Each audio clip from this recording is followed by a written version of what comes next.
मेरे प्यारे बच्चों, हम यहाँ पर बात कर रहे हैं जेई एडवांस 2014 पेपर 1 का क्वेश्चन। और यहाँ पर हमारे पास में जो क्वेश्चन का कैटेगरी है वो है more than one correct answer. Okay, यहाँ पर हम क्वेश्चन पढ़ लेते हैं एक बार। In the figure a ladder of mass m is shown leaning against a wall, जैसा हमको यहाँ पर दिख रहा है। It is in static equilibrium making angle theta with the horizontal floor.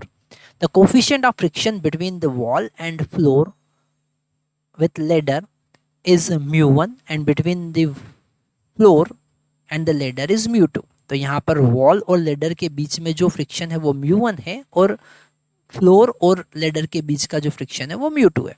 The normal reaction जैसा हमको दिख रहा है n1, तो यहाँ पर वॉल और लेडर के बीच का जो नॉर्मल रिएक्शन है वो है n1 और फ्लोर और लेडर के बीच का जो नॉर्मल रिएक्शन है वो है n2। ठीक है, इतना सब कुछ गिवन है, तो कौन सा ऑप्शन करेक्ट होगा?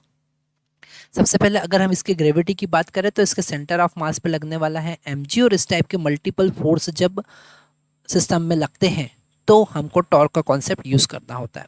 फर्स्ट वाला ऑप्शन अगर हम देखें कि μ1 इक्वल टू 0, और डी वाला ऑप्शन भी यहाँ पर μ1 इक्वल टू 0 है, तो या तो हमें चेक करना है कि कौन सा सही होगा। ठीक है, तो μ1 अगर इक्वल टू 0 है तो यहाँ पर फ्रिक्शन फोर्स नहीं होगा, केवल फ्रिक्शन फोर्स इस एंड पर होगा, ए एंड पर ही फ्रिक्शन फोर्स होगा, है ना। ठीक है, अब ये स्टैटिक इक्विलिब्रियम में है तो हम यहाँ पर कंडीशन यूज़ कर सकते हैं। क्या कंडीशन यूज़ कर सकते हैं? हमारे पास में n2 का वैल्यू जो होगा वो mg के बराबर होगा, n2 का वैल्यू mg के बराबर होगा। ठीक है, ये हमारा इक्वेशन नंबर 1 बना। ठीक है, और अगर हम n1 की बात करें तो वो फ्रिक्शन फोर्स F के बराबर होगा। ठीक है, फ्रिक्शन फोर्स F के बराबर होगा। अब हमें यहाँ पर आगे की कंडीशन पता नहीं है तो हम इस एक एंड के अबाउट टॉर्क बैलेंस करेंगे, तो हम summation of torque about A equal to 0 कर देते हैं। ठीक है, मतलब clockwise torque is equal to anti clockwise torque हम कर देते हैं, तो ए को हम यहाँ पर फिक्स रखते हैं। mg जो है वो इसको क्लॉकवाइज डायरेक्शन में रोटेट करेगा और n2 जो है वो एंटी क्लॉकवाइज डायरेक्शन में रोटेट करेगा। तो mg इंटू उसकी परपेंडिकुलर डिस्टेंस, तो यहाँ से परपेंडिकुलर डिस्टेंस अगर हम देखें तो कितना होगा, अगर थीटा हम यहाँ पर कंसिडर करें तो ये परपेंडिकुलर डिस्टेंस जो होगा वो होगा l/2 cos थीटा। ओके, और अगर हम नॉर्मल रिएक्शन n1 की परपेंडिकुलर डिस्टेंस देखें तो यहाँ से इस एंड ए से जो परपेंडिकुलर डिस्टेंस है वो होगी l sin थीटा। कितना होगा? l sin थीटा, तो हम यहाँ पर लिखेंगे l sin थीटा। ठीक है, तो यहाँ L से L हम कैंसिल कर सकते हैं, तो n1 का वैल्यू जो आया वो होगा, या फिर हम लिख सकते हैं n1 tan theta, tan theta is equal to mg divided by 2। ठीक है, तो यहाँ पर उन्होंने फर्स्ट ऑप्शन में कहा है कि n2 tan theta is equal to, तो ये तो गलत बात है। डी ऑप्शन बिल्कुल सही है, n1 tan theta is equal to mg by 2, तो डी ऑप्शन हम यहाँ पर करेक्ट करेंगे। अब अगर फ्रिक्शन 0 नहीं होता है तो यहाँ पर अगर μ2 0 है वो पॉसिबल ही नहीं है, बी वाला केस पॉसिबल ही नहीं है, ये इनकरेक्ट ऑप्शन है, क्योंकि अगर यहाँ पर फ्रिक्शन 0 हो जाएगा तो वो स्टेबल, वो स्टैटिक इक्विलिब्रियम में नहीं रह पाएगा। ठीक है, क्योंकि यहाँ पर फ्लोर पर फ्रिक्शन जरूरी है, तभी वो बॉडी वहाँ पर स्टेबल रुक सकती है, नहीं तो वो स्लिप करेगी। ठीक है, तो बी वाला ऑप्शन तो हमारा वैसे ही कट हो जाता है। अब हम सी वाले ऑप्शन के लिए चेक करते हैं, तो हम यहाँ पर लिखेंगे फॉर ऑप्शन सी। ठीक है, अगर यहाँ पर भी फ्रिक्शन प्रेजेंट है तो डेफिनेटली फ्रिक्शन जो लगेगा F1 ऊपर की तरफ लगेगा। ठीक है, और अगर हम n2 का वैल्यू कैलकुलेट करें अब, तो यहाँ पर vertical upward is equal to vertical downward, तो हम लिखेंगे F1 plus normal mg, sorry vertical upward F1 plus n2 is equal to mg।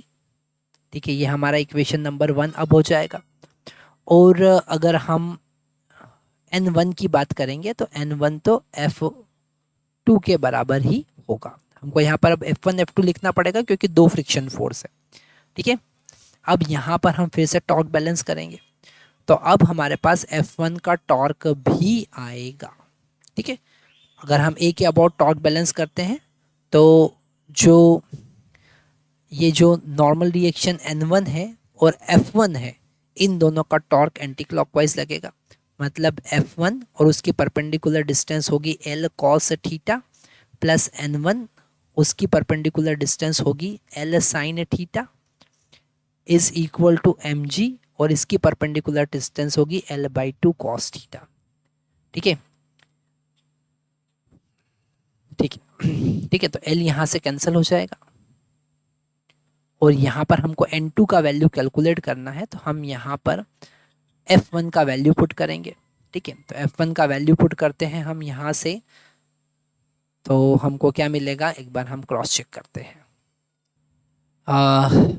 तो यहाँ पर एक्चुअल में हमको ये टॉर्क का कॉन्सेप्ट यूज़ करने की ज़रूरत ही नहीं है, हम यहाँ पर इन दोनों इक्वेशन से ही क्रिटिकल कंडीशन फाइंड कर सकते हैं। तो F1 का वैल्यू हम लिखेंगे μ1 into N1, okay, plus N2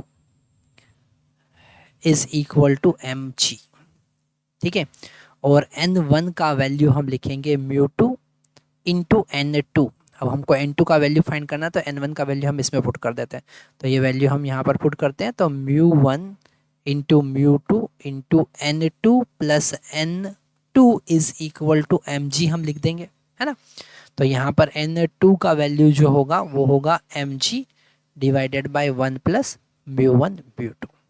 तो बिल्कुल सही बात है, मतलब सी वाला ऑप्शन यहाँ पर हमारे पास करेक्ट ऑप्शन होगा, ठीक है। तो आपको मल्टीपल करेक्ट ऑप्शन, ठीक है, जिसमें आपके पास एक से ज़्यादा ऑप्शन करेक्ट हो सकते हैं, इस टाइप के क्वेश्चन की अलग से प्रैक्टिस करना होती है और ये वाले क्वेश्चन बड़े इंपॉर्टेंट होते हैं, तभी हम जेईई एडवांस में अच्छे मार्क्स ला सकते हैं।